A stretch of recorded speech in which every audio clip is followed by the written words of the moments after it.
Wanted to show you guys a little resource I found.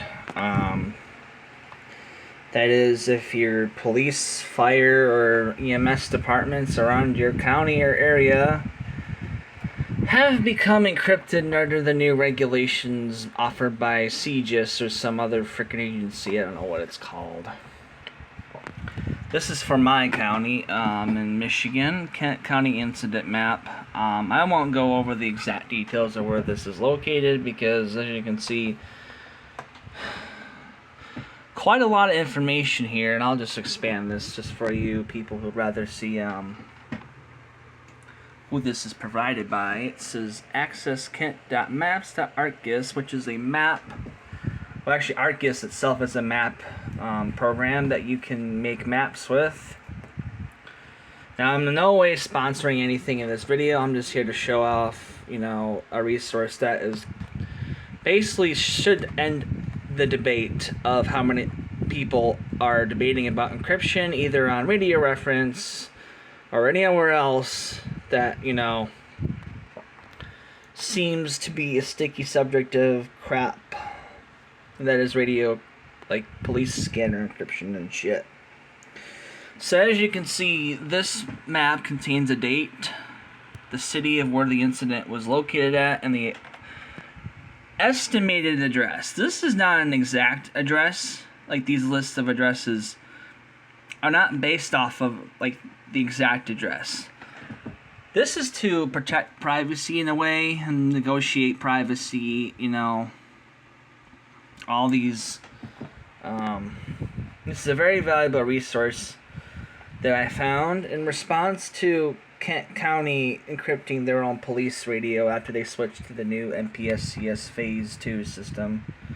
There's also a general description, which this I really don't agree with. There's not an exact detail of why they don't go over the exact details of the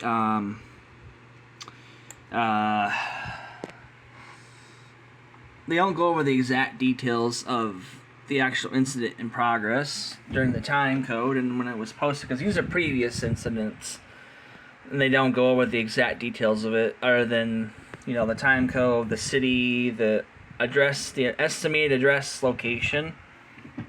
You can see the 800 block of Marlin Avenue, the 2300 block of DeHoop Avenue, 6400 block of Channing Avenue, Court, and shit like that. They don't give an exact address off. So that's, and one other thing too, I want to just get on people's heads about, and I'll just go on Telegram here just to prove my point here that I really shouldn't be doing, but, let's go here. Whoops, that's the wrong one. That's the same website again. Let's go to Intercept Radio. Here we go.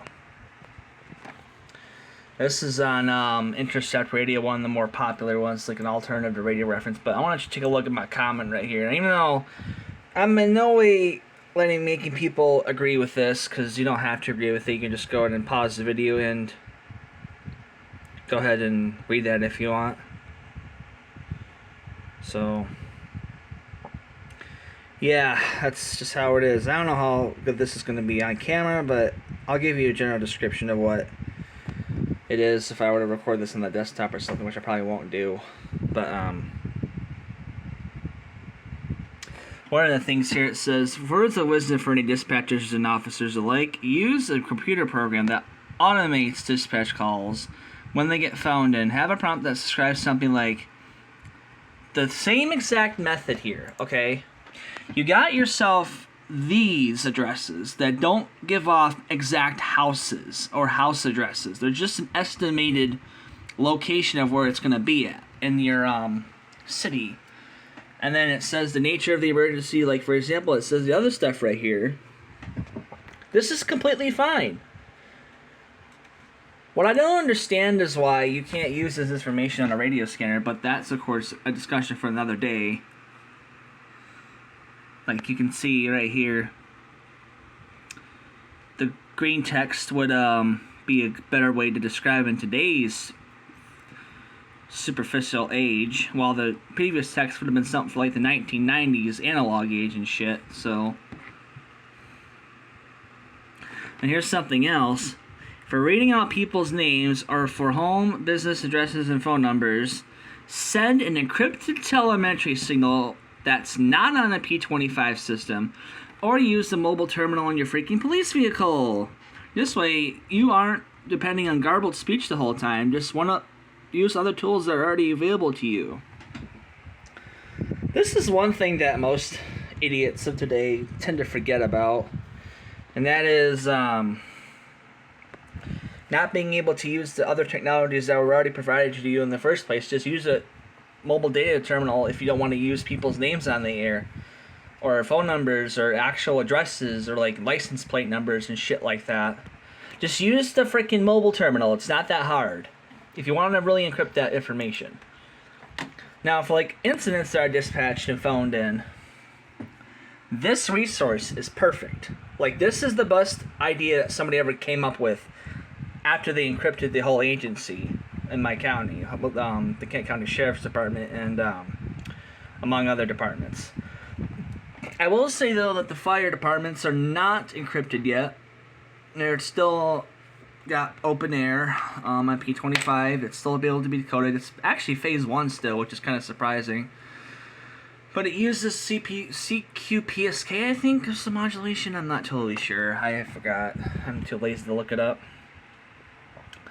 But this resource is perfect. Like, if your county has access to something like this, and if it's publicly available, you might as well use that. And if you want to make something like, you know, what I was doing in here, I was just making a fictional, like, you know,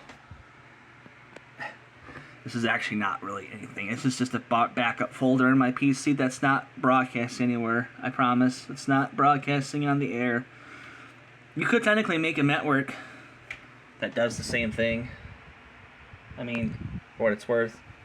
Let me shut my door real quick, because this should not be open. It's too windy outside. My Dada is sleeping.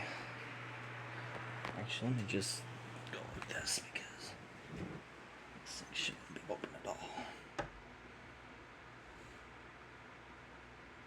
Okay, there we go. Anyways. This is probably the best tool that's available, and if somebody if your county provides this, you might as well look it up. And back to what I was saying about this, you could technically make a terminal program that broadcasts messages like this to like a public safety net or something, like, you know, a lot of pagers and like the POCSEC shit that I always mentioned. You could technically reform that, make your own transmitter and get your own license from the FCC to do this, which would be nice. Even though, we got a couple of other ones that just wired in here, phoned in. We have a wire down. We also have harassment. Some of these are actually right near me. Oh my god. Harassment, wire down. Oh god, actually this is right on my road here. Look at that. Anyways, this is what the resource is. I hope you guys have something like this, because if you don't, and if the police department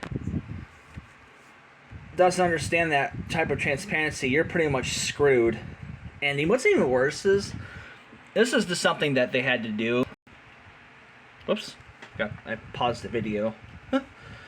Anyways, if your police department or fire department or whoever is encrypting their communications does not provide something like this, that in my mind would be illegal, because that's the loss of transparency 100%. Even if they don't provide it on the news agencies, which they usually do, it's still not going to be accurate, because the news agencies don't know what the hell they're doing sometimes. And it doesn't matter if it's mainstream or alternative, they're still not going to know what the hell they're doing. So, if they have something like this, then you're golden. So, I have something like this, which is good, so that's at least makes me feel a lot better. Anyways, this is the outline by now.